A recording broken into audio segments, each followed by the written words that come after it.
Hi, I'm Helen Kara. I'm an independent researcher and an autistic woman, and I'm going to tell you about those things and talk about where creativity fits in my work and in my life and all sorts of stuff related to the conference. But first, I need to describe myself for accessibility. I'm a white woman with short brown hair, a little bit of grey, green eyes behind wire-rimmed glasses and a grey top with horizontal black stripes. I'm sitting in my office, which you can see a bit of bookcase and a poster and a cardboard box. You can't see the messy bits, and that's fine by me.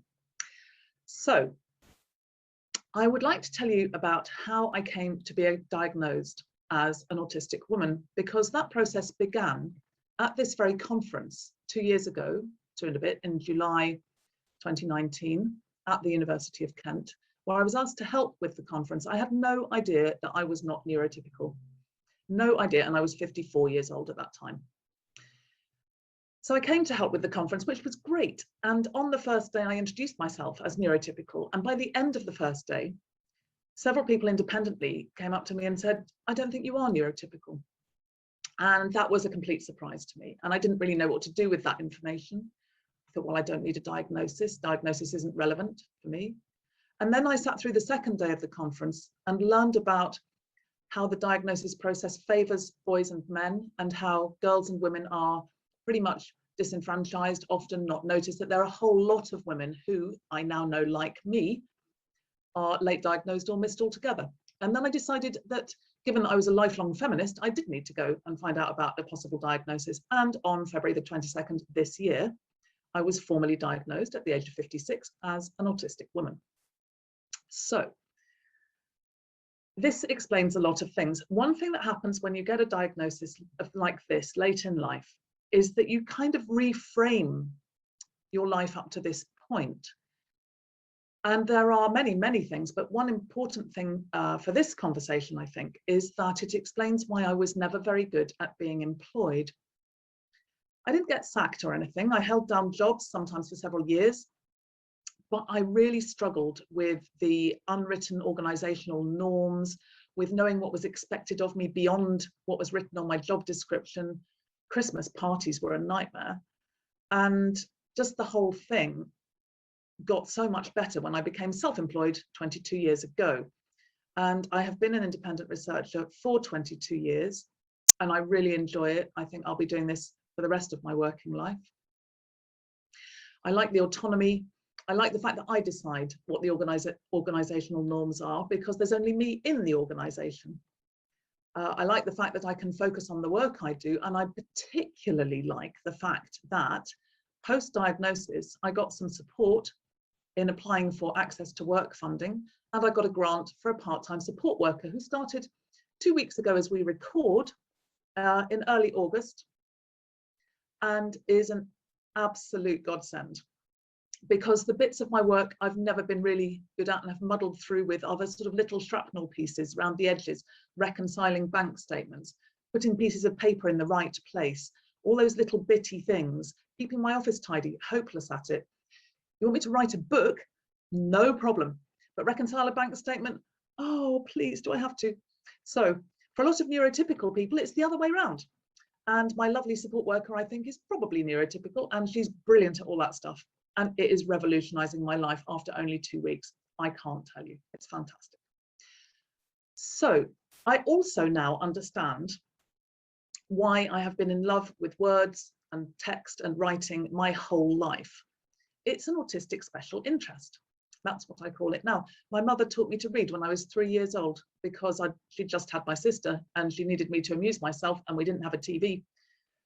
And I loved reading. I loved books and stories. So she taught me to read, and I've loved that ever since. It can be a little bit annoying.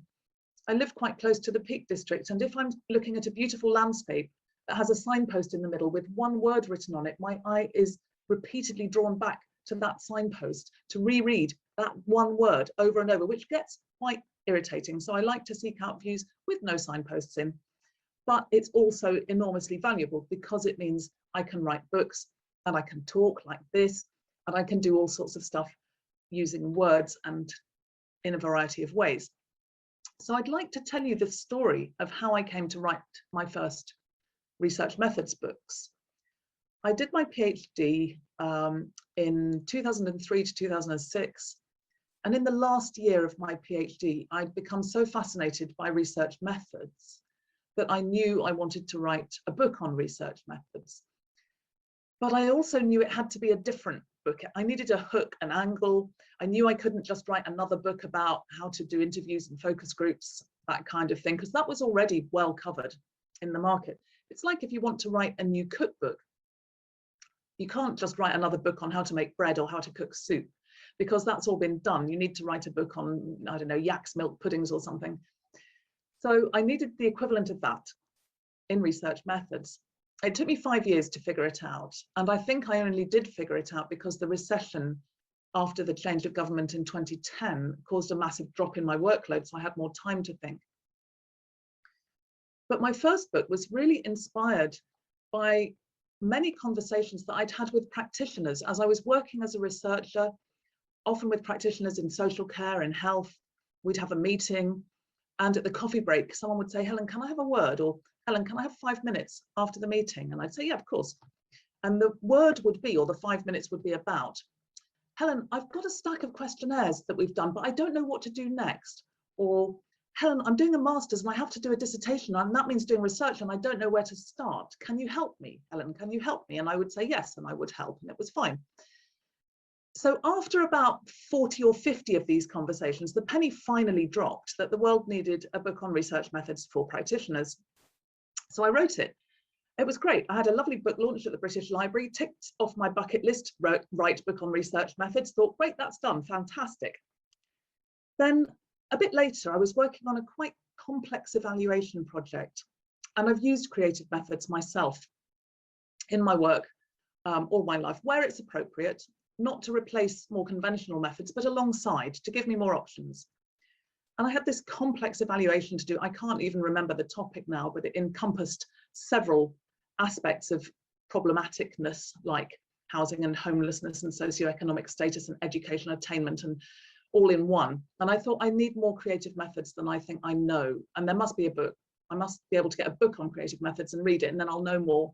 And that will be really useful. So I went and looked for this book, and looked and looked and looked with a steadily sinking heart, realized it didn't exist. And if I was ever going to get to read it, I would have to write it first. So I did. And that book has been very popular. It's now in a second edition, which is rather great. In fact, I can show you because I have a copy here. Nice cover, eh? I think something I've learned through this, there are many things, but one thing I've learned is that creative practices, this conference is a lot about creative practices. And people understand creative practices to be about fine art, to be about performance, modeling, millinery, all this wonderful collection of slightly exotic and exciting and unusual stuff, which it is. But you know, we're also incredibly creative in our practice in how we make relationships with each other, in how we make our homes, in how we cook, in how we make decisions. Every decision is a potential node for creativity. This does not mean I suggest you try to be creative with every decision you make. Please do not do that, because you will probably have some kind of a breakdown. But there is always that scope. So for me, creativity exists pretty much everywhere. Gardeners use it, all sorts of people that you wouldn't perhaps think of. Farmers are very creative in their work and in their lives.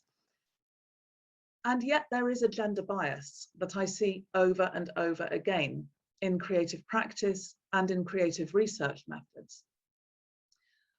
This first dawned on me when I was driving back from Stoke-on-Trent, which is near where I live. I'd been to the BBC studios there to take part in an episode of Woman's Hour for reasons completely irrelevant to this discussion. But it got me thinking about gender. And I thought, I think that book I've just written on creative research methods, I think most of the literature was by women. Let me check. Now, clearly gender is not a binary, and I do recognize and understand this, but for the purposes of this argument, I divided my reference list, which is quite extensive, into people I could identify as probably women, people I could identify as probably men, and a small number who were probably another kind of gender or not identifiable by me. But the majority I could identify, you know, the vast majority I could identify from their names or sometimes their online photos as women or men. And about 80% were women. And I thought, that's interesting. And then I thought, well, did I create that? I'm a lifelong feminist. I wrote this book. Is this my bias coming in to my citations? And it just so happened that I was preparing for a second book launch at the British Library, this time at a conference on creative research methods. And I had the conference abstracts, almost 100 of them. And I hadn't created those. We'd advertised it very widely, social media. We'd got abstracts from, I think, 4 continents. So it was way beyond my choice of people. So I checked through those abstracts, did the same sort of analysis, 80% women.